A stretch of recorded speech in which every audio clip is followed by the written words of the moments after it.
오늘부터 새벽 기도회 때 성경 공부 겸 해서 우리 새벽 기도회를 겸하기로 하려고 하는데요. 마태복음부터 시작을 하려고 합니다. 그래서 여러분들께서 성경을 한 절 한 절 이렇게 어떤 날은 한 장을 다 읽을 수도 있고 한 장이 안 될 수도 있는데 읽으시면서 이렇게 공부를 하시면서 또 우리 새벽에 기도하신다 이렇게 생각하시면 될 것 같습니다. 노트를 가져오셔서 또 기록을 하셔도 좋을 것 같고요. 자, 우리 중에 성경을 처음 읽겠다고 신약 성경을 탁 펼치면 성경을 처음 읽는 사람들은 이 족보와 마주치게 됩니다. 그렇죠? 예수님의 계보, 족보라고도 할 수 있고 예수님의 계보와 마주치게 되는데 처음 들어보는 이름들이 막 나오기 시작하겠죠. 근데 우리가 성경을 보다 보면 이런 이름들이 계속 나오면은 그냥 굳이 읽을 필요가 있겠어? 다음으로 건너뛰자 이렇게 생각을 할 수도 있지만 사실은 이게 읽는 것이 시간 낭비는 아닙니다. 굉장히 중요한 일이라는 것을 우리가 알 필요가 있는데요. 마태복음이 쓰여졌을 그 유대인의 그 시대에는 이러한 계보 혹은 족보가 분명히 중요한 역할을 했어요. 어떤 우리가 주인공이 등장할 때 어떤 중요한 이야기가 전개되기 전에 우리가 막 드럼을 치잖아요. 두두두두 이렇게 드럼을 치면서 뭔가 그런 어떤 나팔을 불면서 어떤 왕이 등장하기 전에 그런 역할을 했다. 족보가요. 그래서 듣는 사람들이 약간 긴장도 되고 도대체 어떤 얘기가 나올까 그런 역할을 했다는 것이 사실은 이 계보의 역할입니다. 특히 1세기에 이스라엘 땅에 살았던 예수님에게 유대인들에게 이 예수님의 계보는 굉장히 대단하게 중요한 그런 역할을 했습니다. 우리가 현대사회에 어디 회사에 취직을 하려고 하면은 무엇을 씁니까? 무엇을 쓰죠? 무엇을 냅니까? 회사에 이력서를 내잖아요. 나는 이러한 이력이 있는 어디서 공부했고 어디서 일을 했고 그런 이력서를 내는데 사실 고대 사회는 그런 이력서가 없잖아요. 그 이력서의 역할을 하는 것이 바로 무엇이다? 이런 계보라는 거예요. 그 사람이 도대체 누구의 자손이냐? 그 사람의 조상이 누구인가? 그것을 말해줄 그 사람은 그런 부모님이 그런 분이고 그 윗대는 이런 분이구나. 이 계보가 고대 시대로 갈수록 중요한 거죠. 그렇죠? 북이스라엘의 왕국 제가 여기서 이제 성경 퀴즈를 하나 내겠습니다. 이스라엘의 첫 번째 왕은 누구였을까요? 유건사님, 누구였을까요? 첫 번째 왕.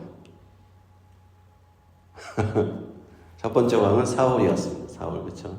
네. 두 번째 왕은 누구였을까요? 너무나 유명한 왕인데 그렇습니다. 다윗이고. 세 번째 왕 다윗의 아들 솔로몬. 예. 첫 번째, 두 번째, 세 번째 사울, 다윗, 솔로몬. 여기까지는 우리가 쉽게 알 수가 있는데 사실 그 다음부터는 되게 어려워요. 그렇죠? 그 솔로몬 이후에 나라가 두 개로 딱 쪼개집니다. 우리 한국이 남한과 북한으로 쪼개졌듯이 북이스라엘 왕국과 남유다로 쪼개지는데 북이스라엘 왕은 이제 여로보암 1세라고 해서 그때부터 북이스라엘 왕은 쭉 이렇게 내려가게 되죠.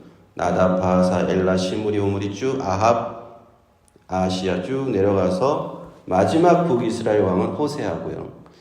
남쪽 유다의 왕들은 첫 번째 왕이 르호보암이고 또 아비야, 아사, 여호사밧 쭉 이렇게 왕들이 내려가서 마지막 남쪽의 유다의 왕은 시드기야입니다. 그렇게 이제 두 나라가 이렇게 분리가 돼서 쭉 왕들이 두 계통으로 이렇게 왕이 나르고 솔로몬 때 갈라져서 솔로몬 후대는 이렇게 나눠지죠. 그렇게 해서 이제 북이스라엘 왕국이 먼저 기원전 722년에 아시리아에 의해서 멸망되고 남유다 왕국은 기원전 586년에 바벨론에 의해서 멸망하게 됩니다. 북이스라엘이 먼저 멸망하고 남유다가 그 다음에 멸망하게 되죠. 그리고는 바벨론 포로기가 시작이 돼요.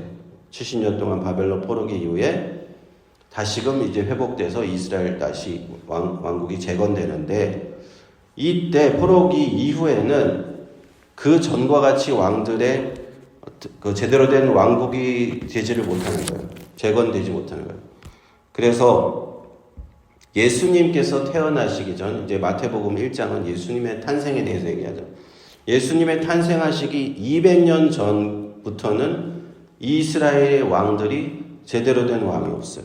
제대로 된 왕이 없고, 그들은 그 첫 번째, 두 번째, 두 번째 왕이었던 다윗의 후손이 쭉 내려오는 건데, 다윗의 왕족의 후손들도 아니었어요.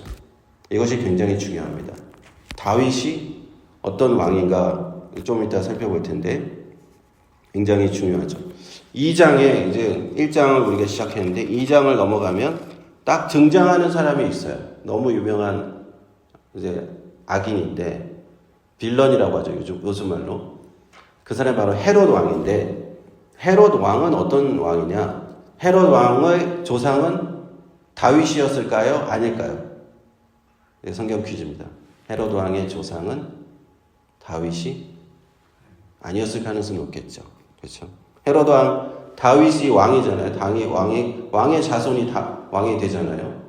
그 왕의 혈통이잖아요. 우리 조선시대에도 태정태세 문단세 예정연중 뭐 그렇게 나가는 왕의 자손이 왕이 된다면, 그럼 다윗의 자손이 왕이 돼야 돼요.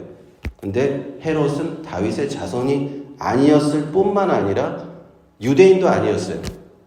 로마인들이 이스라엘을 점령하고 그냥 니네 다스려 그러면서 내보낸 그런 군대 사령관이에요. 군대 그냥 대장이란 말이에요. 근데 거기서 왕 노릇을 하게 되었다. 그래서 여기서 중요한 지점이 나오는데, 유대인들에게 중요한 조상은 두 사람이죠. 아주 중요한 사람은 두 사람인데, 첫 번째는 아브라함이고 두 번째는 다윗입니다. 그래서 아브라함의 후손이면서 다윗의 후손한 사람이 있다. 이런 사람은 진짜 유대인 중에 유대인이라고 우리가 알아줄 만하고, 그리고 왕족인 거예요. 그렇죠? 내 조상 중에, 저는 뭐 탁시라서 아닙니다만, 내 조상 중에 뭐 이성계다. 그럼 내가 왕족이잖아요. 그렇죠? 내가 왕족의 후손인 거잖아요. 마찬가지입니다. 다윗의 후손이다. 내가 왕족의 후손인 거고. 그리고 그래서 마태복음 1장 1절 보시면 뭐라고 시작하죠? 아브라함과 다윗의 자손 예수 그리스도의 세계라, 이렇게 시작하는 겁니다. 그만큼 아브라함과 다윗의 자손이라는 것이 굉장한, 유대인들이 들었을 때, 그래? 그렇게 대단한 분이 이제 얘기를 시작하려고 해? 그렇게 생각되는 거죠. 우리가 의미를 생각하지 못할 때는 그냥 별 의미 없이 지나갈 이 한 문장, 아브라함과 다윗의 자손 예수 그리스도, 굉장히 엄청난 문장이다라는 거죠. 특히 헤롯 왕이 들었을 때, 나는 왕족이 아닌데 왕족인 어떤 분의 얘기를 딱 들었을 때는 헤롯 왕이 어떤 마음이 들까요? 뭐야? 내가 왕인데 진짜 왕족이 어떤 분이 계시다고? 그 헤롯이 태어날 아기를 미워하게 될 충분한 이유가 되는 것이죠.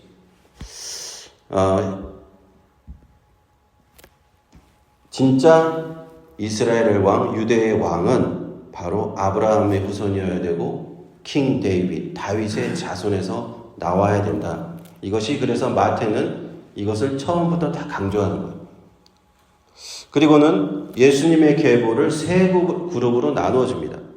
우리가 17절에 보면, 마지막 17절에 보면 모든 대수가 아브라함부터 다윗, 그리고 다윗부터 바벨론을 이거할 때 바벨론부터 그리스도까지 14 세 그룹으로 나눠요.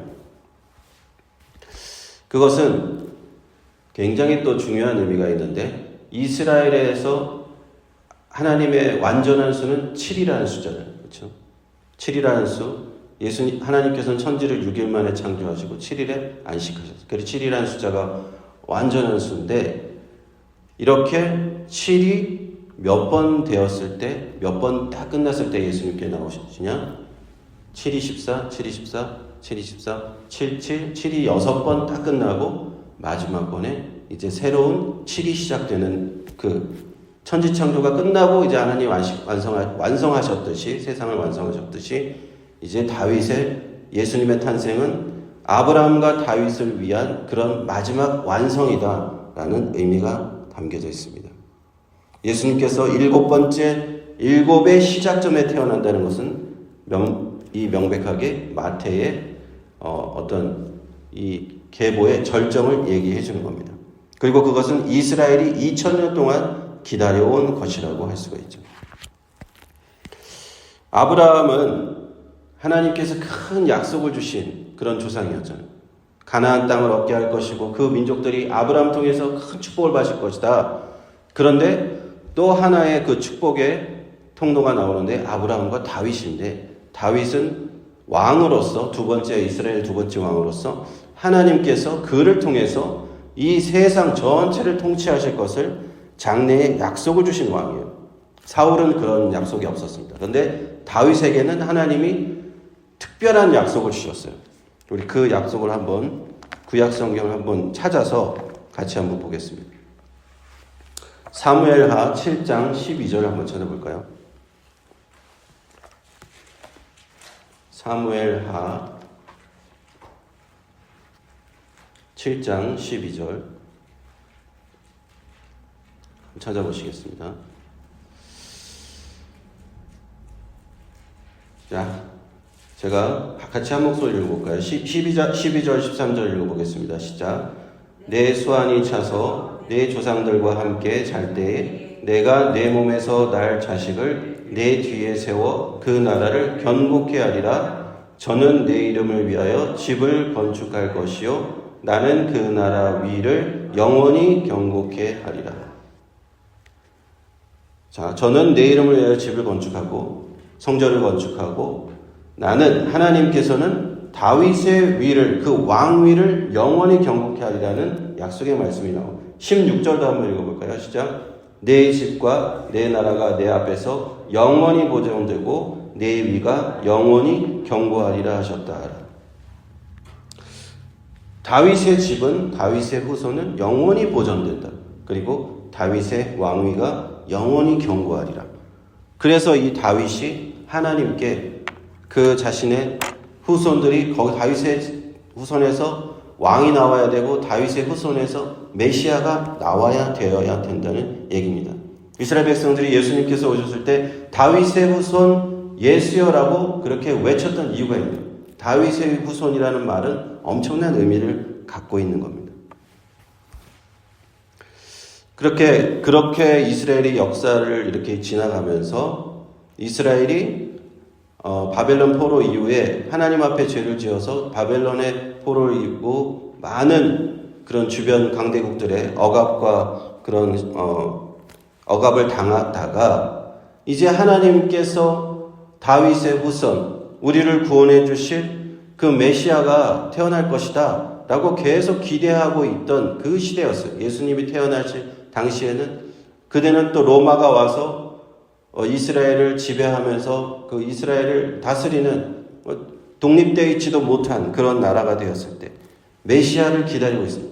하나님이 다윗의 후손을 보내주셔야 될 텐데 이스라엘 모든 백성들이 기다리고 있던 그 순간, 그때 마태복음은 이렇게 얘기합니다. 이제는 모든 것이 성취될 순간이고 하나님께서 한 아기가 태어나게 하실 것이다. 하나님의 기름 부음 받은 자, 이스라엘이 그토록 오래 기다려온 메시아, 즉 그리스도께서 이 예언을 이루시게 된다라는 뜻이에요. 그래서 이제 마태복음의 이 계보가 앞에 있기 때문에 항상 신약 성경이 기록될 때 신약 성경이 이렇게 초창기에 하나 둘씩 모이는 시기가 있었거든요. 이게 27권이 완성되기 전까지. 그런데 사람들이 성경을 이렇게 필사해서 이 교회 저 교회 돌려볼 때 마태복음은 항상 앞에 있는 거예요. 이게 굉장히 중요하기 때문에. 그래서 마태복음이 신약 성경에 항상 앞에 자리를 잡았고 지금까지 수천만의 그리스도인들이 이 족보를 읽으면서 예수님이 누구신가? 예수님이 어떤 분인가? 어떤 분의 이력서를 보듯이 그렇게 예수님을 이제 알아가는 출발점으로 읽어왔다라는 것입니다. 우리가 여기까지 이제 그 의미를 이해하게 되면 이제 앞으로 이제 마태복음에서 하고자 하는 그 이야기를 이제 이해할 수가 있는 거예요. 이 이야기는 2000년 동안 하나님이 약속하신 그 약속의 성취의 이제 시작을 얘기하는 거고, 이제까지 우리가 전 인류가 들어보지 못한 그런 엄청난 새로운 의미를 지닌 이야기입니다. 하나님께서는요, 오늘도 이 성경 말씀, 복음서를 통해서, 특히 마태복음 같은 복음서를 통해서 이렇게 일하고 계세요. 이 복음서를 읽고 있는 많은 분들, 또 지하교회, 교회가 없어서 탄압받고 있는 뭐 중국이나 북한이나 또 아랍 국가들은 기독교가 허용되지 않는 국가가 많잖아요. 그들에게 이 성경을 갖다 주면 그냥 길거리에 이렇게 놔두면은 다 들고 간다. 들고 가서 자기 집에 가서 성경을 읽고 그들은 그리스도인이 되는 분들이 생기는 그런 기적이 일어난다는 겁니다. 이렇게 마태복음 오늘 1장을 봤는데요. 이렇게 우리가 가진 성경 말씀은 하나님의 능력이고 하나님의 기적인 줄 믿습니다.